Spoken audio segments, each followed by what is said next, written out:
Fala, galera da Lata, tudo bem?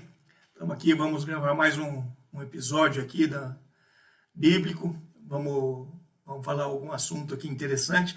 Aliás, já faz um tempinho que eu não tenho gravado nada, né, pessoal? Vocês devem estar chateados comigo. Para vocês terem uma ideia, a última vez que eu gravei eu estava em Atos dos Apóstolos, no último, e já estou em Apocalipse, né? Quer dizer, faz algum tempinho, faz pelo menos um mês que eu não tenho gravado nada, tá? Mas é em função das tribulações que a gente tem da vida cotidiana, mas eu tinha que reservar um tempinho, pelo menos toda semana, para gravar, né? Peço desculpas para vocês, tá? Bem, hoje nós vamos falar um assunto bastante interessante, que é sobre a história de Macabeus, tá? Na verdade, o livro de Macabeus não contém na Bíblia evangélica, né? Eu sou evangélico, mas eu gostaria de falar em Macabeus e eu vou explicar o porquê mais para frente, tá? Ele não está contido na Bíblia evangélica, protestante, no caso, né? Porque os evangélicos eles seguem o canon hebraico, tá? Que também não tem o livro de Macabeus, tá? Quem tem os livros de Macabeus 1 e 2 é a Bíblia católica, tá? E tem 3 e o 4, que a gente vai comentar mais para frente aí, tá? Mas o 3 e o 4 não estão nem na Bíblia Católica, tá? A Bíblia Católica está Macabeus 1 e 2, tá? Sendo que o 1 é já mais um livro histórico, e o 2 é mais o desejo de Deus em não permitir que o povo judeu fosse banido, fosse a religiosidade judaica da época, a época, né, não fosse banida do mundo, né, porque era a ideia, tá? Então, bem, meu nome é Hernani Lacerda, eu sou estudioso da Bíblia, eu sou engenheiro civil. Eu peço para vocês que, vendo o nosso bate-papo aqui, nesse episódio aqui, se vocês estão gostando, vocês, por favor, deem um like, façam comentários, tá? E quem não for inscrito, por favor, se inscreva e pede para os amigos se inscreverem. Vamos engajar aí, pessoal, tá? Nós estamos com 2 canais agora de assuntos bíblicos, né? O canal Delata e o canal Delatas, tá? O canal Delata está com poucos inscritos, né? Eu peço para o pessoal do Delata se inscrever no Delata e também o pessoal do Delatas se inscrever no Delatas, tá? A gente está falando mais ou menos dos mesmos assuntos, tá? Nos 2 canais, por enquanto, porque a gente ainda não definiu como a gente vai proceder. Mas num dos canais eu faço particionado os vídeos e no outro não, tá? Essa é a maior divisão. Bem, pessoal, os livros de Macabeus são considerados deuterocanônicos pelos católicos, tá? Pela sua tradição. Esses livros não se incluem no protestantismo, nas igrejas protestantes, tá? Aliás, na maioria das igrejas protestantes, em algumas ela tem. E é importante ressaltar que o que significa deuterocanônico? É uma coisa que se distingue do canônico, tá? É uma coisa diferente. E ela foi inclusa na Bíblia católica em 1546, depois de Cristo, é lógico, né? No Concílio de Trento, tá? Então, para vocês verem que, na verdade, o que aconteceu? A Igreja Católica, para se separar até nas escrituras do que estava tendo a Igreja Protestante, tá? Ela incluiu alguns livros, né? Neles tem os Macabeus 1, 2, tem Judite, tem Tobias, tem alguns outros livros aí, depois eu passo para vocês todos os livros, tá bom? Bem, esses livros já existiam na Septuaginta, que é uma tradução dos livros hebraicos para o grego, tá? Então, esses livros foram traduzidos já no século I a.C., tá? Então faz bastante tempo que existem já os livros de Macabeus, só que eles foram adicionados, acrescidos à Bíblia Católica apenas em 1546, como eu já disse, no Concílio de Trento. Tá? O terceiro livro de Macabeus, que não está na Bíblia Católica, nem o 3, nem o terceiro, nem o quarto, o terceiro, ele não fala nem diretamente sobre o Macabeus, e sim da luta, da opressão do povo judeu em querer manter a religião judaica, tá? Independente da opressão de povos mais fortes, povos muito mais poderosos, né? E pelo poder de Deus, tá? Então é um negócio, é uma história muito bonita, sabe? Uma determinação muito legal. Por isso que eu quero falar sobre a história dos Macabeus hoje, tá? E o quarto livro fala assim de Macabeus, mas pela uma visão grega do assunto, tá? São judeus que foram helenizados, e daí fala mais justamente parecido com o terceiro livro, é uma coisa muito mais filosófica, assim, do ponto de entender o que foi a Revolução dos Macabeus, tá? Outra coisa importante ressaltar, que também a Revolução dos Macabeus, também é conhecido como Revolta dos Amoneus, tá? O que você pensar em Macabeus e Asmoneus é quase a mesma coisa, tá? Quem começou a revolta mesmo dos Macabeus foi Matatias, tá? Mas ela se tornou maior, vamos dizer assim, não mais maior, né? Maior, quando Judas Macabeu, filho do Matatias, ele assumiu o poder lá, tá? E o Judas Macabeu era conhecido como martelo. Então, Macabeu é sinônimo de martelo. Alguns até confundem isso. Então, revolta dos Macabeus, você pode entender como revolta dos Asmoneus e também revolta dos martelos, tá? Entendido, pessoal? Vamos lá para a história? Pessoal, vendo o mapa a época aí da região onde habitavam os judeus, né, os israelitas, né? Você vê que após a morte de Alexandre o Grande, o reino dele foi dividido em 4 reinos, né? Que eram os generais, os quatro principais generais de Alexandre o Grande, tá? Então tem Ptolomeu, que teve o reinado ptolomaico, né? Tem o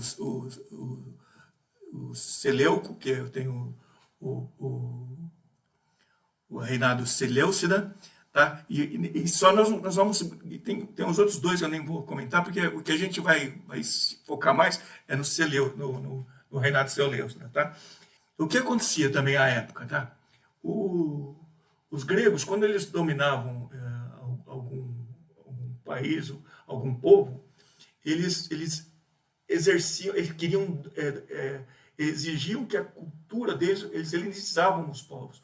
Eles queriam que a cultura deles, os costumes, inclusive a religião, fosse assumida pelos povos que eles conquistavam, tá? E teve uma grande insurgência em função disso, porque os judeus, boa parte deles, né, não aceitavam de maneira nenhuma, porque não aceitavam deuses pagãos, né? E os gregos, como você sabe, era Júpiter, tem um monte de rei aí, de deus deles, né? Antíoco IV Epifânio, que era o rei dos Seleucidas. Quando eu falo Seleucidas, entenda-se também grego, tá? Porque ele era grego, né? E também como sírio, tá? Vocês vão ver que daqui para frente, um pouquinho para frente, eu vou falar em generais sírios, tá? Mas na verdade são dos Seleucidas também, tá? Ele simplesmente invadiu ele exigia a helenização de todo Israel, né? E um ato muito profano, né? Ele invadiu o templo, o segundo templo, não era o templo de Salomão, que o templo de Salomão foi destruído pelos babilônicos, por Nabucodonosor, né? E o segundo templo daí foi profanado pelo antigo quarto Epifânio. E ele, além de colocar estátuas de deuses pagãos lá no templo, ele sacrificou um porco. E porco para os judeus é um bicho sujo, né? Então, quer dizer, foi Foi terrível aquilo lá, né? Então, daí o que aconteceu? Houve uma divisão, porque alguns judeus aceitaram até, por interesses, né? Aceitaram o paganismo e a cultura lá para não ter nenhum problema. Alguns sacerdotes e também boa parte do povo judeu fugiu lá de Jerusalém, tá? Para alguns cantos. E daí o que aconteceu? Antíoco IV, ele começou a expandir o domínio dele em Israel, né? Ele já dominava, mas ele queria simplesmente avassalar o culto judaico, tá? Ele não queria que tivesse só um Deus vivo, que é o nosso Deus, né? Bem, daí o que aconteceu?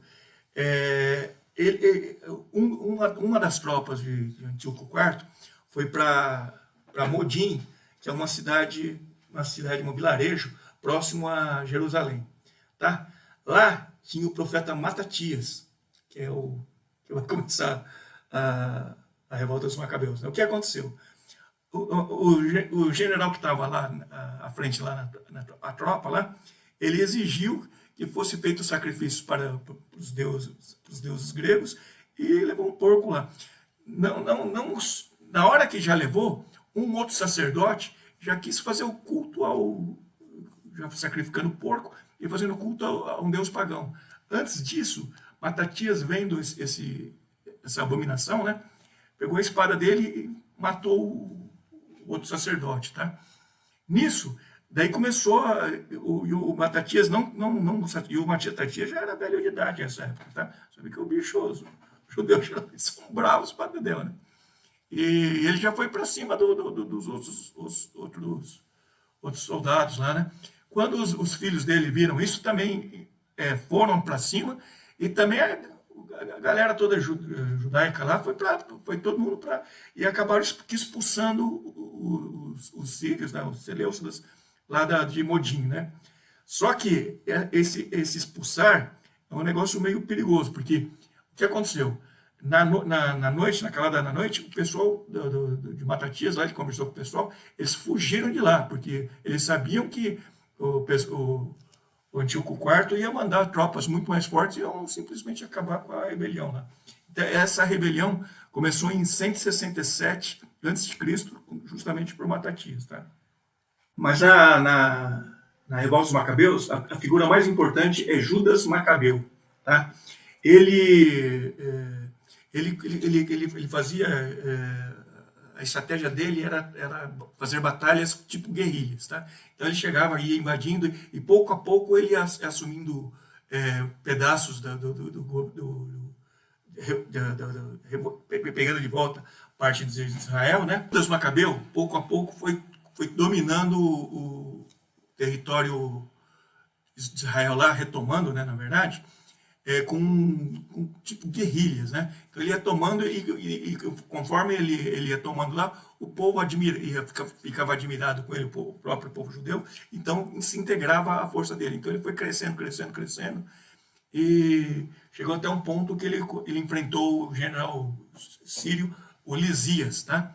Isso em Jerusalém já, tá? Então em 3 anos depois do início da revolta, ele conseguiu conquistar Jerusalém.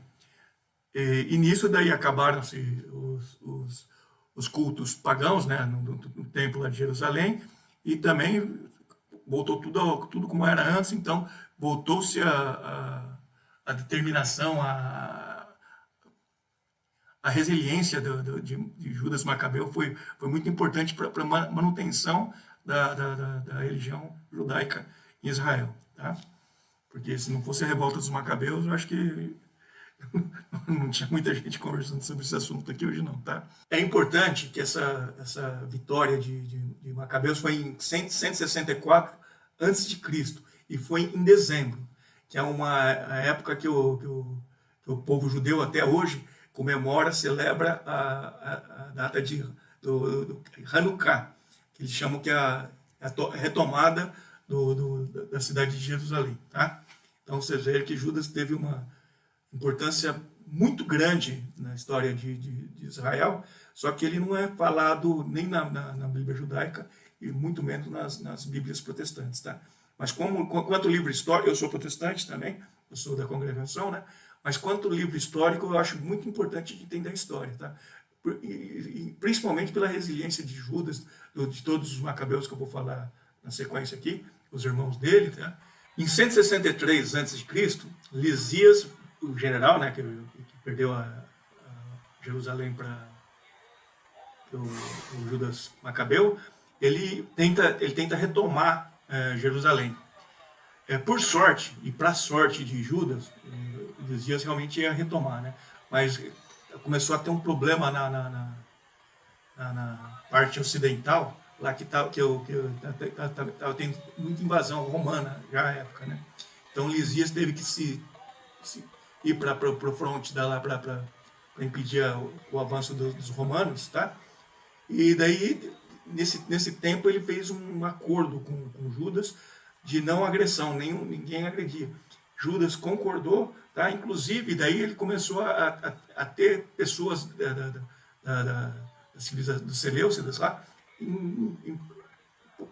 como políticos lá. Então eles começaram a se introduzir junto com os israelenses, tá? Então, nessa época aí teve bastante paz, aí teve bastante glória para Israel, tá? Pessoal, é importante salientar um negócio aqui, que Matatias, ele era sacerdote de Deus, porque ele era da linhagem de Levi.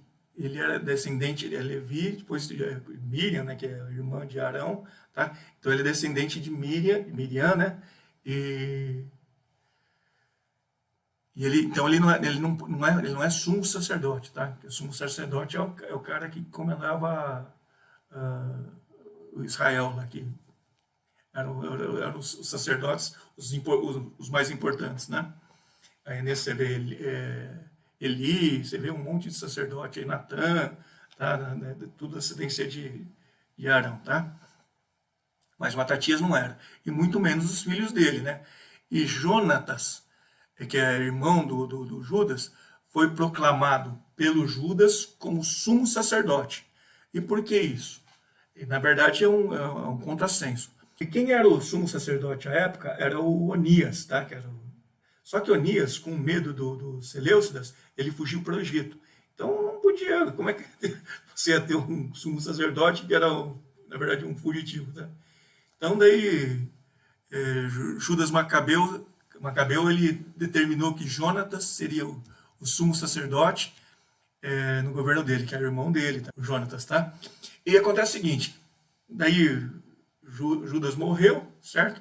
Jonatas assumiu o reino de Israel, e ele foi o primeiro rei e sacerdote ao mesmo tempo, tá? Que foi uma distinção também que não havia acontecido antes em Israel, porque havia sempre o rei e havia o sacerdote, que inclusive o rei ele era menor que o sacerdote. Você viu como é que a democracia funcionava no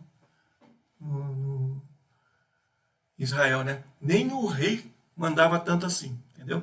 Ele tinha que baixar o pitaco pro sumo sacerdote, que afinal era a palavra de Deus ali, né? Vocês veem, né? Hoje, como é que nós estamos? Meu Deus do céu, não quero nem comentar. Bem, Judas governou por algum tempo, né? Daí acontece o seguinte, ele começou a teve um bom relacionamento com o Trifon, né? Trifon era um general sírio, que fingiu que era amigo do Jonatas. O que aconteceu? O Trifon traiu o Jonatas, prendeu e matou ele no cárcere, entendeu? Esse Trifon não era fácil não, tá?